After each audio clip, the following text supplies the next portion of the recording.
So right now, there's a battle happening in your brain. On one side, your logical mind, the part of you that wants to make good decisions, stay in control, and live with integrity. And on the other side, your survival brain, the one that's driven by instinct, craving, and impulse. And sometimes it feels like that's the part of you that wins. But what if I could tell you that there's a way to intercept that hijack? A way to pause, regain control, and shift back into your rational mind before you act on impulse. Today, I'm going to share a powerful science-backed technique that will help you stop these amygdala hijacks in their tracks, whether they show up as lust or anger or self-sabotage. So hey guys, if you're new here, my name is Jeremy Lipkowitz, and for the past 7 years, I've been working with men to help them break free from porn addiction.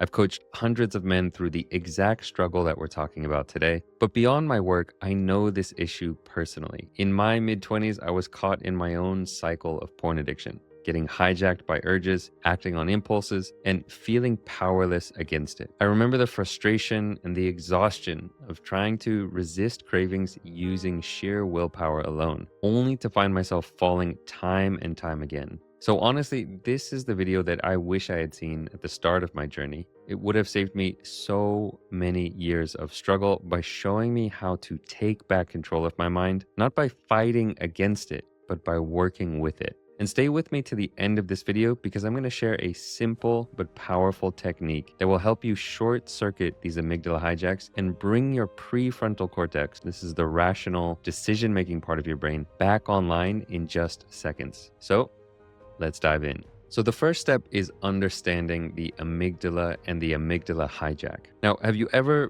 done something and immediately regretted it? Or maybe found yourself unable to stop obsessing over something, no matter how hard you tried? Now, maybe you said something in anger that you wish you could take back.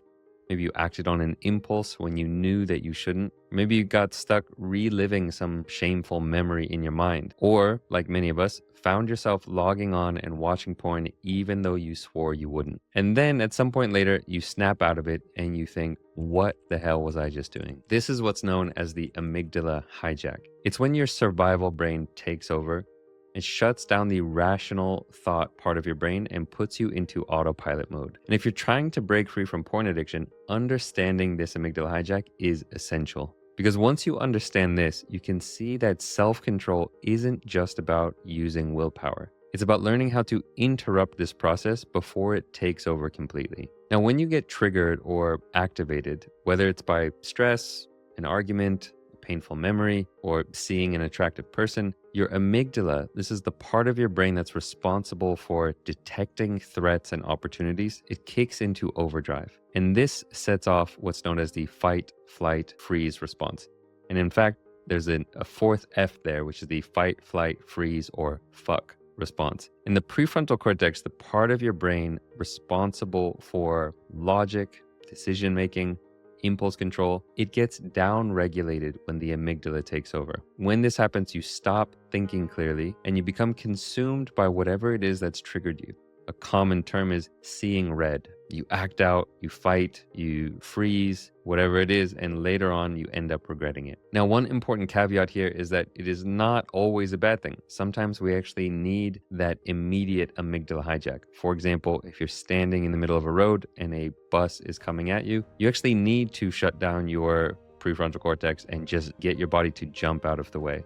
So these are the times where it's adaptive, and this is again how it evolved. It evolved as a survival mechanism. But what happens is in our modern society, it has gone on overdrive and it is becoming active in places where it shouldn't be. Now, have you ever had that moment of post-nut clarity? As crude as that phrase sounds, it actually really describes what happens when your prefrontal cortex comes back online and you suddenly realize, what am I doing with my life? Now, this hijack isn't just about porn or sex. It also happens in situations, for example, when you can't stop replaying some argument in your head. You're just reliving this argument again and again. Or, for example, when you feel compelled to check your phone over and over for a response from someone, for a notification. It can also be when you can't stop yourself from checking out a girl in public.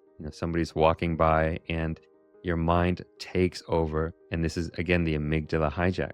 In all of these cases, your entire rational parts of your brain shut down. They downregulate, and your survival instincts take over. The fight, flight, freeze, and fuck response. And this happens because of the way your brain evolved. The reptilian brain, the oldest part of your brain, is designed for survival. It reacts very fast.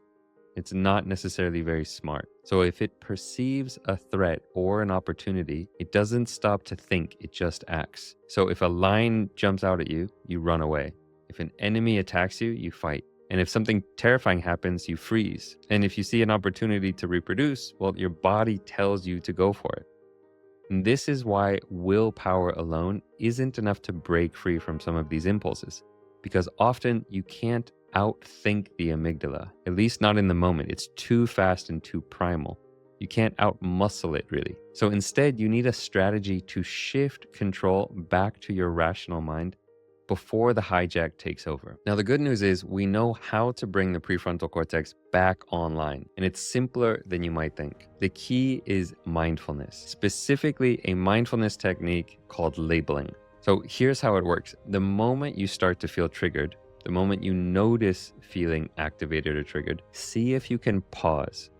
And instead of acting on the urge, simply take one moment to label what's happening, to use a single word to name your experience. So for example, lust, craving, anger, frustration, sadness. Even better if you can actually put it into a sentence. Oh, I'm feeling lust.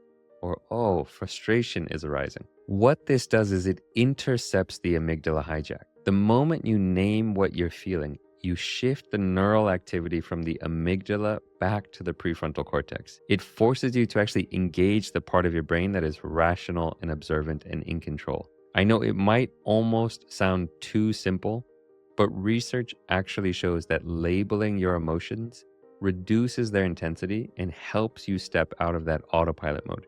It helps you deactivate the amygdala hijack. Now, like any skill, this skill takes practice, meaning the more you practice it, the better you get. And you can't expect to remember it in the heat of the moment if you don't train it on a regular basis. So that's why daily mindfulness practice is essential. So here's what you can do to build this habit.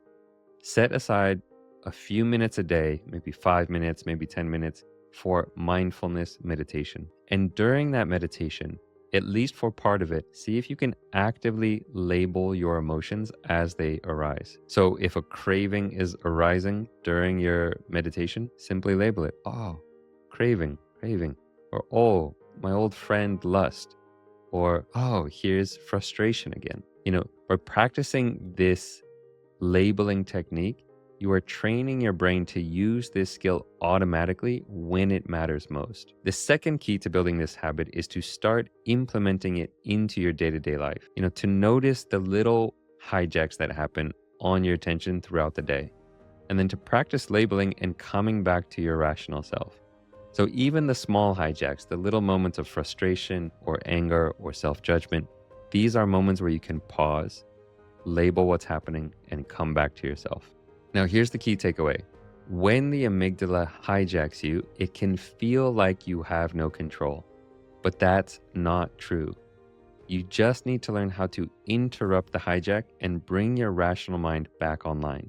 And all it takes is one moment. One moment of clarity can be enough to intercept the hijack and bring yourself back online.